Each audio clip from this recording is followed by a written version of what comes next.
75માં પ્રજાસત્તાક દિવસ એટલે 26મી જાન્યુઆરીના દિવસે JKS ન્યૂઝના માધ્યમથી અમરેલી જિલ્લાની જનતાને હું ખૂબ ખૂબ શુભેચ્છાઓ પાઠવું છું.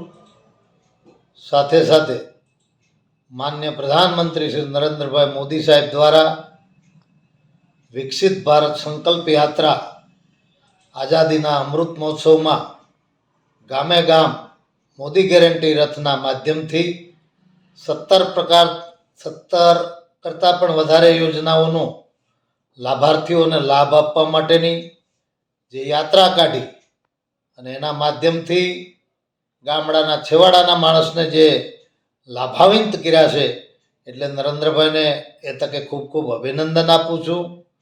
સાથે સાથે કહેતા મને ગર્વ થાય છે કે આઝાદીના અમૃત મહોત્સવમાં વર્ષો જૂની દેશના કરોડો હિન્દુઓની જે લાગણી હતી, અયોધ્યામાં રામ મંદિરની સ્થાપના થાય, જે નરેન્દ્રભાઈએ 22મી જાન્યુઆરીએ અયોધ્યામાં રામ જન્મભૂમિ ઉપર ભગવાન રામનું મંદિરનું નિર્માણ કરી પુનઃ પ્રાણ પ્રતિષ્ઠા કરીને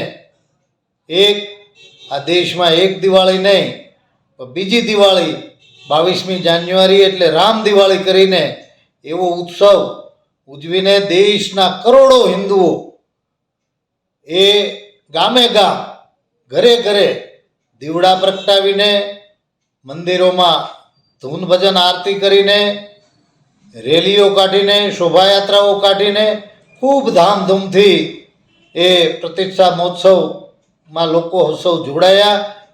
એ ઉત્સવને રામ દિવાળી તરીકે ઉજવ્યો છે, એટલે સમગ્ર ભારતની જનતાને હું ખૂબ ખૂબ અભિનંદન આપું છું. આપ સૌને પણ અમરેલી જિલ્લામાં સારાએ જિલ્લામાં ખૂબ ઉત્સવપૂર્વક ધામધૂમથી રામ પ્રતિષ્ઠા મહોત્સવનો ઉત્સવ ઉજવ્યો છે, એટલે આપને પણ બધાને ખૂબ ખૂબ શુભેચ્છા પાઠવું છું. અને નરેન્દ્રભાઈને ફરી વખત આ જિલ્લા વતી ખૂબ ખૂબ અભિનંદન અને શુભેચ્છા પાઠવું છું.